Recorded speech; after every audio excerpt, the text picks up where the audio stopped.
سلام علیکم دا مینوانو په کمنټ کې دغه غوښتنه کوي چې الیشا 007 د رښتینو دویم واده وکړو دا دروغ دی.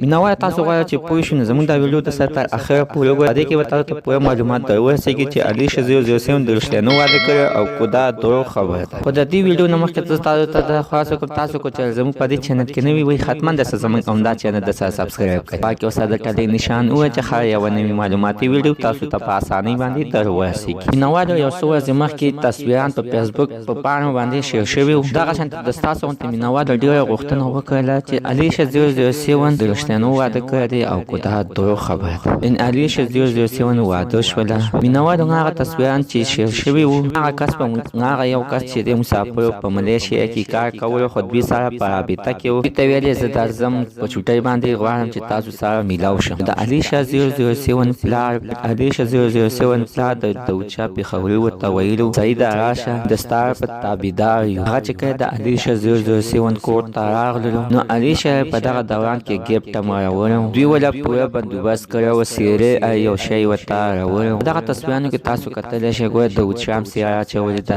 الیشا سیاره اچولې ده هغه میلمم سیاره اچولې ده چې کوم یو کس د ملیشیا نه راغلی و. نو داسې خبره نشته چې الیشا 007 یعنی دویم واده کړی دی. دا دروغ خبره ده چې الیشا واده کړی دی. یعنی الیشا تر اوسه پورې واده نه دی کړی او داسې یوه پروپاګاندا ده ځکه چې دغه یو کس چې سیاره اچولې ده او الیشا سیاره اچولې ده دی یو کس الیشا ته د ملیشیا نه ډېر ښه پیسې رالیږلې دي. د دغې د وجې نه د دغه یو کس مېلمستیا کړې ده او استقبال یې کړی دی. په دغه دوران کې د ورته ډېر ښه سامان یې ورته اخیستی دی او ګیفټونه یې ورته راوړي وو. مینوال زموږ نننۍ معلومات د دې ځای پورې د نوي معلومات لپاره زموږ عمده چینل د سره سبسکرایب کړئ خوا کې او سره د ټاټې نشان ووهئ. هر یوه نوې معلوماتي ویډیو تاسو ته په اسانۍ باندې درورسېږي.